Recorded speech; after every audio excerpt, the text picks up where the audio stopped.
નમસ્કાર મિત્રો, ઓનલી યોજના યુટ્યુબ ચેનલમાં આપ સૌ મિત્રોનું સ્વાગત છે। આજે તારીખ 17 ઓગસ્ટ 2025 આજના મહત્વના હવામાન સમાચાર જાણીશું, જેમાં ગુજરાતમાં વરસાદની આગાહી કરવામાં આવી છે। તો આજે કયા કયા વિસ્તારોમાં વરસાદ પડવાનો છે?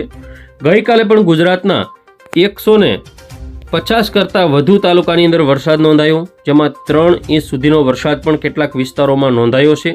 15 થી 20 તાલુકા એવા છે જેમાં 2 ઇંચ કરતાં વધુ ગ્રામ્ય પંથકોમાં પણ વરસાદ નોંધાયો છે।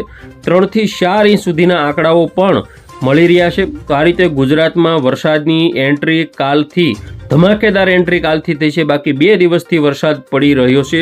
7મ 8મ ઉપર ભારે વરસાદની જે સંભાવના હતી તે હવે 17, 18 અને 19 તારીખમાં આપણને જોવા મળી શકે। તો સૌરાષ્ટ્ર, દક્ષિણ ગુજરાત, કચ્છ સહિત ઉત્તર મધ્ય ગુજરાત અને પૂર્વ ગુજરાતના ભાગોમાં પડશે ભારે વરસાદ, સાર્વત્રિક વરસાદ। મઘા નક્ષત્રનો આ વરસાદ ખેતી પાકોને મબલક ઉત્પાદન અપાવશે। જોઈએ સૌથી પહેલા આજની મહત્વની અપડેટ ભાવના છે બપોરના 12 વાગ્યા પછીની અપડેટ જોઈએ, જેમાં 12 થી 3નો જે સમયગાળો છે તેમાં સૌરાષ્ટ્રના ઘણા બધા વિસ્તારોમાં ભારે વરસાદ આપણને જોવા મળશે, જેમાં દ્વારકા, સલાયા, ભાણવડ, પોરબંદર અને જૂનાગઢ આ વિસ્તારોમાં જૂનાગઢ, ભાણવડ આજુબાજુ વધારે વરસાદ જોવા મળશે, જેમાં કેશોદ હોય, માંગરોળ હોય તેમજ વેરાવળ આજુબાજુના જે વિસ્તારો છે તેની વાત કરીએ તો પોરબંદરથી કુતિયાણા, ઉપલેટા, જેતપુર, જૂનાગઢ, કેશોદ, વિસાવદર, બગસરા, ધારી, અમરેલી અને સાવરકુંડલા તેમજ માંગરોળ, વેરાવળ, કોડીનાર, ઉના, તુલસીશામ આ બધા વિસ્તારોમાં ભારે વરસાદ આપણને જોવા મળશે। તેમજ સાવરકુંડલા, પાલીતાણા, તળાજા, મહુવા, રાજુલા, અમરેલી, સિહોર આ બધા વિસ્તારોમાં પણ વરસાદની તીવ્રતા રહેશે।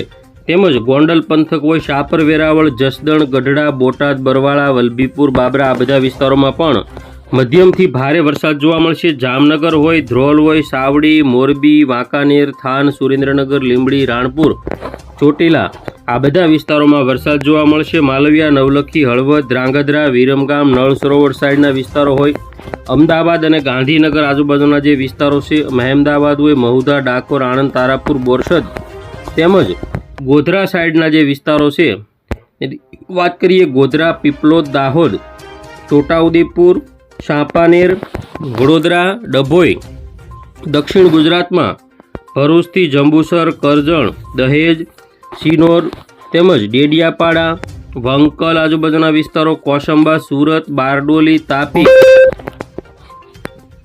કોસંબા આજુબાજુના વિસ્તારો, વંકલ, ઉંબરપાડા, સુરત, બારડોલી, તાપી, નવાપુર તેમજ જે નવસારી આજુબાજુના જે વિસ્તારો છે, વાંસદા છે, બિલીમોરા છે, વલસાડ, ડાંગ, સાપુતારા આ બધા વિસ્તારોમાં પણ ભારે વરસાદની સંભાવના આજે રહેલી છે। વાપી, ખાડોલી, કપરાડા, વાની, ભવનાથ, અંબોશી, દમણ, દાદરા, નગર હવેલી તેમજ ઉત્તર ગુજરાતમાં પણ મહેસાણા, પાલનપુર, આબુ રોડ, અંબાજી સાઈડના વિસ્તારોમાં પણ વરસાદ જોવા મળશે।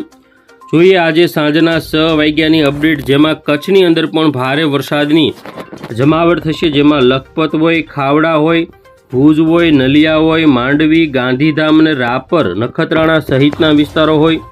સૌરાષ્ટ્રમાં સાંજના સમયગાળા દરમિયાન જામનગર, રાજકોટ, ચોટીલા, મોરબી, ભાણવડ, ગોંડલ, જસદણ અને બોટાદ તેમજ અમરેલી પંથક, જૂનાગઢ પંથકમાં પણ વરસાદ આપણને જોવા મળશે।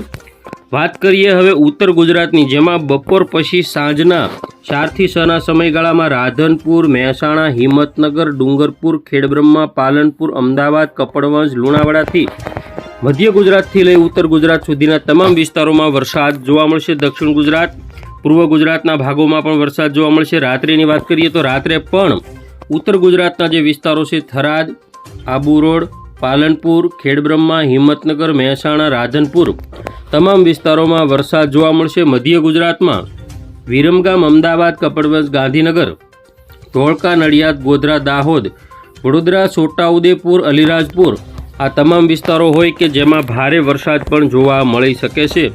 જોઈએ આવતીકાલે 18 તારીખ અને સોમવારની અપડેટ, જેમાં સવારના 9-10 વાગ્યાની અપડેટ જોઈએ તો દક્ષિણ ગુજરાતના જે વિસ્તારો છે, જેમાં સુરત હોય, વલસાડ, તાપી, ડાંગ, નવસારીમાં વરસાદ આપણને જોવા મળશે। દરિયાકાંઠાના વિસ્તારો કચ્છ, સૌરાષ્ટ્રના કે જેમાં વરસાદ જોવા મળશે। બપોરના 1 વાગ્યાની અપડેટ જોઈએ, જેમાં દરિયાકાંઠાના વિસ્તારોમાં ભારે વરસાદની શરૂઆત લખપત, નલિયા, માંડવી, ભુજ, ગાંધીધામમાં વરસાદ જોવા મળશે. સૌરાષ્ટ્રની વાત કરીએ તો દેવભૂમિ દ્વારકા, ઓખા, સલાયા, જામનગર, ભાણવડ, પોરબંદર, જૂનાગઢ સાઈડના તમામ વિસ્તારો તેમજ વેરાવળ અને ઉના સાઈડના જે ગીર સોમનાથના વિસ્તારો છે જેમાં સાવધાની રાખવી. વિસાવદર, ધારી, સાવરકુંડલા, તુલસીશામ, ઉના, કોડીનાર, રાજુલા, મહુવામાં પણ મધ્યમ ભારે વરસાદ, તળાજામાં હળવો મધ્યમ વરસાદ, ભાવનગર સુધીના વિસ્તારોમાં વરસાદ જોવા મળશે. દક્ષિણ ગુજરાતની વાત કરીએ તો દક્ષિણ ગુજરાતમાં ભરૂચ, રાજપીપળા, સુરત, તાપી, વલસાડ, નવસારી, ડાંગ તેમજ આજુબાજુના તમામ વિસ્તારોમાં વરસાદની એન્ટ્રી આવતીકાલે બપોરે પણ થશે. આવતીકાલે જોઈએ આપણે કે 3 વાગ્યા પછીની અપડેટ કે જેમાં સૌરાષ્ટ્રમાં ભારે વરસાદ અને કચ્છમાં પણ ભારે વરસાદ પડશે. જેમાં કચ્છના વિસ્તારોની વાત કરીએ લખપત, ખાવડા, રાપર, ગાંધીધામ, ભુજ, માંડવી અને નલિયા તમામ કચ્છના વિસ્તારો. સૌરાષ્ટ્રની વાત કરીએ દ્વારકા, સલાયા, જામનગર, મોરબી, સુરેન્દ્રનગર, ચોટીલા, રાજકોટ, ભાણવડ, પોરબંદર, ગોંડલ, જસદણ, બોટાદ, ભાવનગર, અમરેલી તેમજ જૂનાગઢ, વેરાવળ, ઉના, મહુવા, તળાજા, પાલીતાણા સહિત સૌરાષ્ટ્રના તમામ વિસ્તારોમાં વરસાદની જમાવટ આવતીકાલે પણ થશે. મધ્ય ગુજરાતમાં ગાંધીનગર, વિરમગામ, અમદાવાદ, કપડવંજ, ધોળકા, નડિયાદ તેમજ જે આજુબાજુના વિસ્તારો છે લુણાવાડા, ગોધરા, દાહોદ હોય તેમાં પણ હળવો ભારે વરસાદ રહેશે.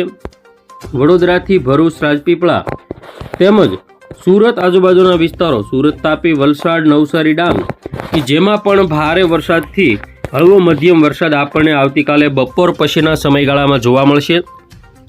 આવતીકાલે રાત્રિના સમયગાળાની વાત કરીએ 8-9 વાગ્યાના સમયગાળામાં ઉત્તર ગુજરાતમાં સાંતલપુર, રાધનપુર, પાટણ, સિદ્ધપુર, વડનગર, મહેસાણા, મોઢેરા, સાણસમા, હારીજ, ઈડર, હિંમતનગર, ખેડબ્રહ્મા, પાલનપુર, દિયોદર, સુઈગામ આજુબાજુના વિસ્તારો તેમજ થરાદ, ધાનેરા, ડીસા, આબુ રોડ, અંબાજી આ તમામ વિસ્તારોમાં વરસાદ ભારેથી અતિ ભારે વરસાદ પણ પડી શકે છે. રાત્રિના સમયગાળા દરમિયાન 19 તારીખે મંગળવારની અપડેટ જેમાં સવારના 7 વાગ્યાથી કચ્છ હોય, સૌરાષ્ટ્ર, દક્ષિણ ગુજરાત, દરિયાકાંઠાના તમામ વિસ્તારોમાં ભારે વરસાદ જોવા મળશે અને 10 વાગ્યા સુધીમાં તીવ્રતા વધશે. જેમાં સૌરાષ્ટ્રના વિસ્તારોની આપણે ખાસ વાત કરીએ તો ઓખા, દ્વારકા, જામનગર, પોરબંદર, જૂનાગઢ, ગીર સોમનાથ, મહુવા, રાજુલા સુધીના વિસ્તારોમાં ભારે વરસાદ પડવાની શક્યતાઓ ગણી શકાય.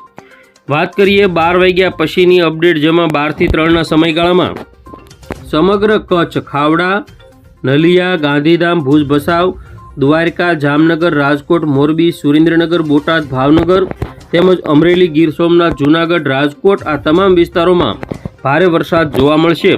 જેમાં ખાસ કરીને દક્ષિણ ગુજરાતની વાત કરીએ તો ભરૂચ હોય, રાજપીપળા, સુરત, તાપી, વલસાડ, નવસારી, ડાંગ કે જેમાં પણ ભારે વરસાદ જોવા મળશે. તો આ જે સિસ્ટમ છે તે આખી આ વિસ્તારોને સૌથી વધુ અસર કરશે. દક્ષિણ ગુજરાત, દક્ષિણ સૌરાષ્ટ્ર, પશ્ચિમ સૌરાષ્ટ્ર, કચ્છ, દરિયાકાંઠાના વિસ્તારો, વેરાવળ આજુબાજુ જે અરબ સાગરની અંદર પણ આ મોટા જે વાદળો છે, સિસ્ટમ છે તેના કારણે દરિયાકાંઠામાં મેઘ તાંડવ સર્જાઈ શકે છે. જેમાં વેરાવળ આજુબાજુના જે વિસ્તારો છે જેમાં મંગળવારે ખાસ સાવધાની રાખવી. વેરાવળ, કોડીનાર, ઉના અને તુલસીશામ આજુબાજુના જે વિસ્તારો છે જેમાં ભારે વરસાદ પડી શકે છે. મંગળવારે જે રાત્રિના સમયગાળા દરમિયાનની અપડેટ જોઈએ જેમાં વેરાવળથી ઉનામાં સૌથી વધારે વરસાદ બતાવે છે. જેમાં વેરાવળ, ટીમરી, જામવાલા, ગીરગઢડા, કેસરિયા, ઉના, દીવ, કોડીનાર આ જે બધા વિસ્તારો છે જેમાં ખાસ વરસાદ પડવાની શક્યતાઓ છે. અડધા પોણા સૌરાષ્ટ્રમાં 19 તારીખે રાત્રે અને 20 તારીખે વહેલી સવારે ભારે વરસાદ જોવા મળશે. જેમાં દેવભૂમિ દ્વારકા, પોરબંદર, જૂનાગઢ, ગીર સોમનાથ, સુરત, વલસાડ, નવસારી, ડાંગ, તાપી ખાસ સાવધાની ઉપર રહેવું જોઈએ. કારણ કે વધુ વરસાદ પડે તો કચ્છના વિસ્તારો સુધી પણ તેની સિસ્ટમ નલિયા, ભુજ, માંડવી આ બધા વિસ્તારોને પણ અસર કરી શકે છે. 20 તારીખે સૌથી વધારે સમગ્ર ગુજરાતમાં વરસાદ જોવા મળશે. 21 તારીખની બપોરની અપડેટ જોઈએ તો મધ્યમ સ્તરનો વરસાદ પડવાની સંભાવના બતાવાઈ રહી છે, પરંતુ સિસ્ટમમાં ફેરફારો થતા હોય. 22 તારીખની વાત કરીએ તેમાં મધ્ય ગુજરાત, ઉત્તર ગુજરાતના વિસ્તારોમાં સૌથી વધુ વરસાદ પડશે. 23 તારીખમાં પણ વરસાદ જોવા મળશે. 24 તારીખ, 25 તારીખ, 26 તારીખ, 27 તારીખમાં વરસાદની સંભાવના ઓછી દર્શાવાઈ રહી છે. સિસ્ટમો ઉપર જઈ રહી છે તો આગામી સમયમાં 22-23 તારીખ સુધીમાં ગુજરાતમાં સાર્વત્રિક વરસાદ પડશે. હવે આપણે જોઈએ પવનની ઝડપ. આજે ભારે પવન ફૂંકાવાની કોઈ સંભાવના નથી. 18થી 25 કિલોમીટર પ્રતિ કલાકે જોટાના પવનો એટલે કે નોર્મલ પવન રહેશે. આવતીકાલે 18 તારીખમાં પણ દક્ષિણ ગુજરાત સિવાય ક્યાંય ભારે પવન નહીં ફૂંકાય. દરિયાકાંઠાના વિસ્તારોમાં 19 તારીખથી પવનની ઝડપમાં ફેરફારો થઈ શકે, જેમાં પોરબંદર આજુબાજુ 20 તારીખમાં 44, ઉનામાં 49, સુરત અને વલસાડમાં 50થી 61 કિલોમીટર પ્રતિ કલાકની ઝડપે પવનો ફૂંકાશે. 21 તારીખની વાત કરીએ તો 21 તારીખમાં પણ પવનની ઝડપ વધુ રહેશે. 22-23 તારીખમાં પણ પવનની ઝડપ રહેશે. 24-25માં સૌરાષ્ટ્ર સહિતના વિસ્તારોમાં પવનની ઝડપ વધવાની શક્યતાઓ છે. 27, 28, 29, 30, 31 તારીખ સુધી પવનની ઝડપ રહેશે.